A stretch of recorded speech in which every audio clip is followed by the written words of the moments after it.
Okay, hello guys. Ako nga pala ulit si Robert from Rich Moto. Ito na yung requested review. Road test review ng Zenlo X1 Plus.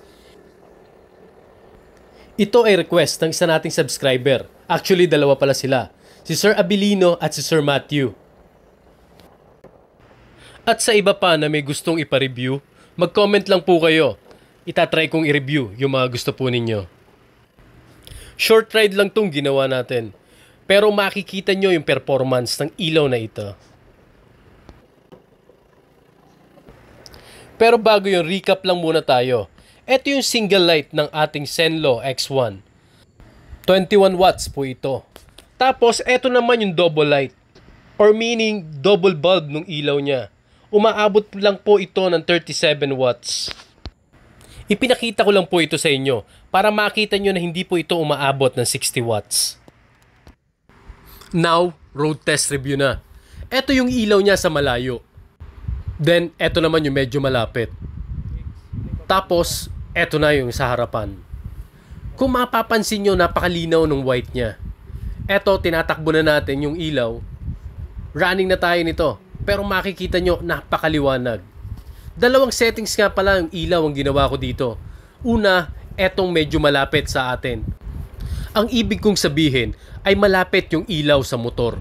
Malapit yung adjustment ng ilaw doon sa unahan ng ating motor. Yan po yung kanyang itsura. Then yan naman po yung high, yung double or mixed light, white light, and then yung yellow light. Ayan po sila. Ang masasabi ko lang talaga sa ilaw na ito or ang isang magandang katangian ng ilaw na ito is napakaganda ng focus ng ilaw na ito. Buong buo yung bato ng ilaw niya.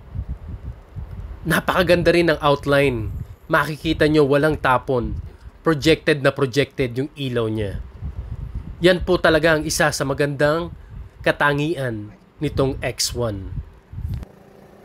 Ito na yung second setting natin ng MDL. Kung mapapansin nyo, medyo malayo na yung white light.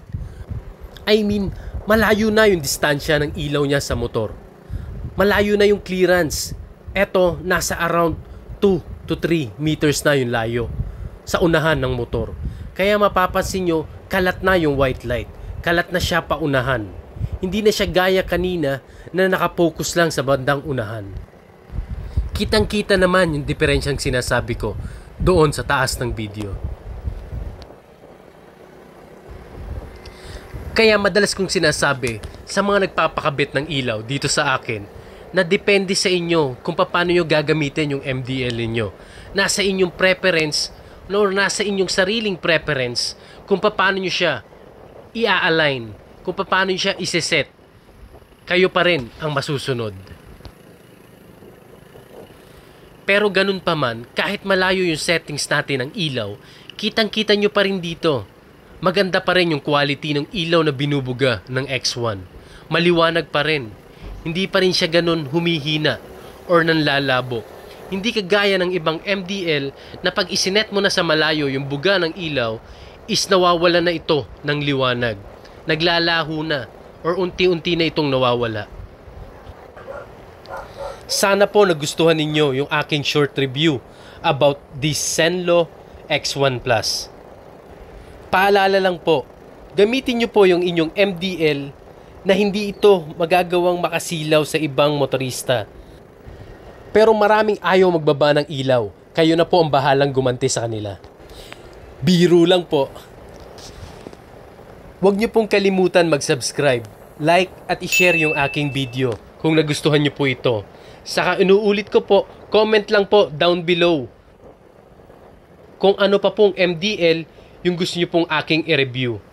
Maraming salamat po sa panonood ng aking video. Hanggang sa uulitin po. God bless po and ride safe po sa ating lahat. Salamat po.